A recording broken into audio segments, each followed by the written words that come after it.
rifles, carbines, 650 RPM, 7.62, 5.56, and a very large magazine. These are some of the few specifications Killing Floor 2's Commando weapons bring.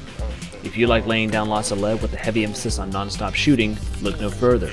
Making a return from the first Killing Floor is the leader of the pack when things go sour, the Commando. And just like his previous entry, he relies solely on automatic rifles to do his dirty work. These include the AR-15 varmint rifle,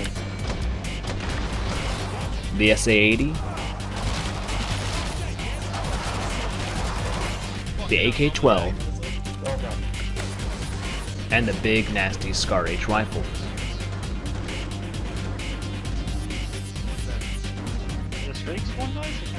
We'll be reviewing his tools of trade as well as his perks, benefits, and how you can help your team and fulfill your role. If you have your heart set on playing Commando, be warned as the journey is tough. The Commando is, don't take this the wrong way, a trash man. He excels at killing weaker Zeds with his abundant amount of bullets, fast reload times, and a high rate of fire. His specialties include seeing stalkers, enemy health, and extending Zed time multiple times, which is unique only to him this time around. As for his stats, the Commando does 1% extra damage per level with a max of 25%, making him efficient with most firearms. He gains 2% of his max health pool with each level, giving him 150 at max, meaning he is much more durable at the cost of move speed from his previous game's counterpart. And finally, he gains 2 meters worth of sight on health and invisible stalkers per level with a max of 50 meters. Starting off with his hardware, the AR-15 varmint rifle. Weighing in only at 4 blocks, this rifle holds 20 rounds by default, sports single fire and 3-shot burst fire modes, and a fairly moderate rate of fire.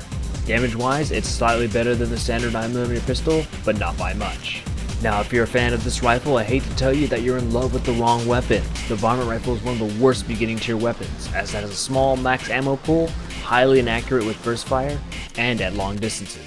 Its iron sights are incredibly obtrusive, and the burst fire doesn't help it in any way. While the reload is only 5 seconds, you'll be spending a lot of time doing so because of its obnoxious 20-round mag. The damage on it is so low that you can't even kill a single crawler with a body shot.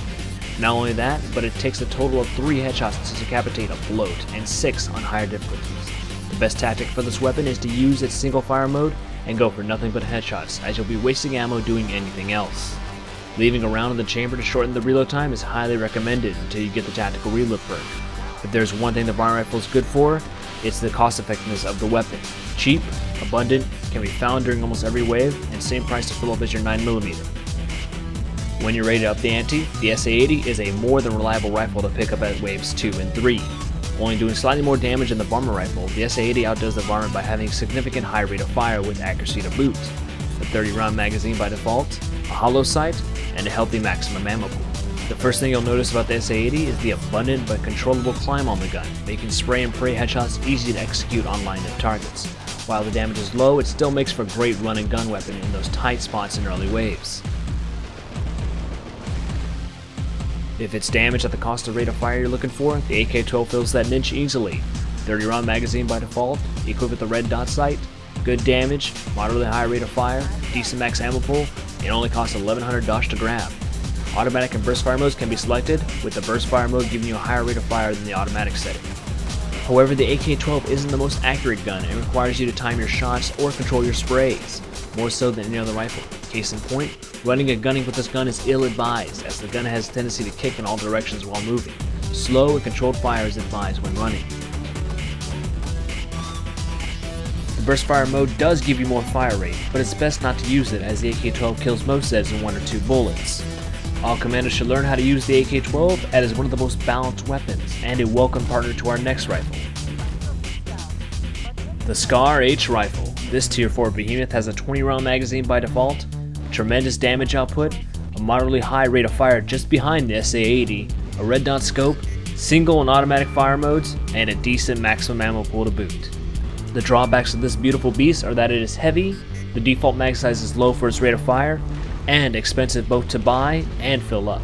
Costing $1,500 to pick up and $25 for a single mag, the Scar should be used judiciously between the AK-12 or the SA-80, as the two should be doing most of the work while you save your Scar for larger Zeds. The Commando can really start throwing his weight around once he acquires one. Headshots are relatively easy and requires minimal effort at far ranges thanks to its accuracy and scope attachment. The spray pattern isn't too bad either, and makes for a great run and gun weapon, just so as long as you watch your ammo count. While at lower levels the scar may not seem like much, it really starts to shine as you proceed to higher levels of Commando. As for the Commando's skills, he doesn't contribute much at lower levels, and many other classes outdo him. Berserker has his EMP nades and dedicated parrying, Support has his DPS and crowd control, and Medic is, well, Medic. The only real talent Commando brings is trash clearing, and while he does it well, it's not that big of a feat. But don't put off trying Commando just yet. If you like his playstyle and dig his arsenal, you'll find that his late game skills are quite helpful when your team is in a pinch. Reaching level 5, you have the choice between your own personal night vision goggles or stalker vision for your team. While night vision does have its advantages in holding off in dark areas as well as spotting crawlers, it is sadly not nearly as warranted as stalker vision. On lower difficulties, the stalker perk might not be as needed since the move speed of stalkers are drastically slowed down, and you'll most likely want to keep all that delicious stalker XP for yourself anyway. But at higher difficulties, it is greatly recommended to take this perk as stalkers can dish out ungodly amounts of damage from their cartwheel attack and their increased move speed to mob you at every corner. Level 10 is when the perk starts showing some girth, but it's not there just quite yet. Larger mags and the backup perk are your choices here, but let's get straight to the point. Don't select the backup perk. Even with the 40% damage buff to your sidearm and knife, they are still quite pitiful and hardly do much of anything. On normal, the Commando's knife can hardly scratch a low tier Zed, and the pistol still needs more than 2 or 3 rounds to pop off their heads. Meanwhile, larger mags will increase your varmint rifle's ammunition to 30, both the SA-80 and the AK-12 to 45, and the SCAR to 30 rounds per mag. Consider taking the larger mag skill as it is both effective early and late game, but also greatly reduces the amount of reloads you'll endure. At level 15, the class shows promise, and you, the player, will start to feel much more satisfied with your choice. Tactical reload is the obvious selection in this category as the Commando spends too much time reloading to not pick it up. The 20% damage boost to single fire is nice, but you'll have to shoot too many Zeds and dish out a whole lot of lead. This skill is inadequate on higher difficulties as Zeds move too fast. It's time for all that hard work to start paying off. Congratulations if you stuck with Commando this far. You'll notice when you hit 20 that your Z time extensions are actually starting to make a huge difference in the battle. This is all thanks to the auto fire perk, giving you 20% extra damage on burst and automatic settings. You may be wondering to yourself, why not take the impact skill?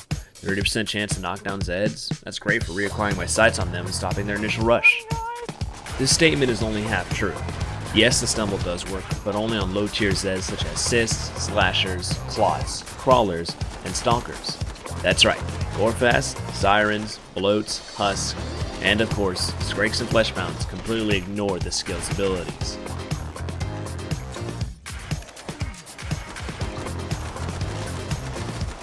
If you've gotten this far as Commando, you should be good at popping off heads by now, and putting down low tier Zeds shouldn't be a problem. Why stumble them when you can put them down for good? It's finally here. You've worked your ass off and got a lot of shit for being nothing more than a useless trash man that can easily be replaced with another perk.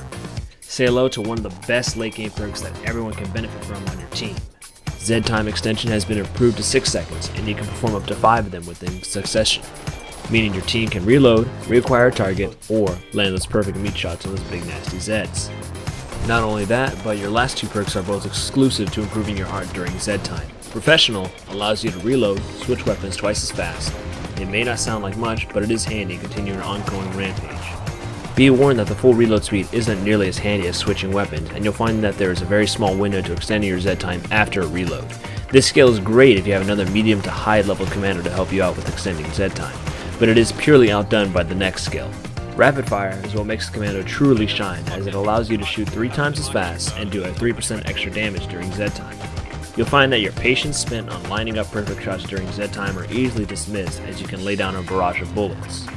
On top of that, it makes Z time extending much more easier and makes all weapons deadly focus killers, except for the varmint rifle.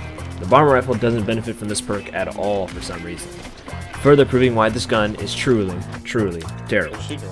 At this level, you should be 50 to 100 kills ahead of everyone because of how fast you can kill lower tier Zeds, and you can contribute to killing Skrakes and FPs far greater than before thanks to the rapid fire skill.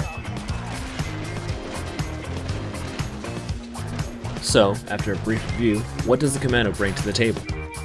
While his initial start is lacking, some of his perks are redundant, and his weapons have pros and cons on both ends, the Commando is surprisingly one of the best late gamers to have on your team, simply because every perk benefits from his Z time extension at level 25. But only 1 or 2 is warranted on your squad, as a single Commando can get the job done efficiently if he plays his role properly.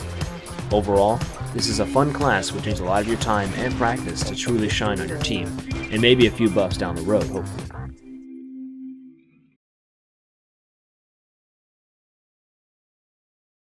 It's more so that I just automatically want the ammo.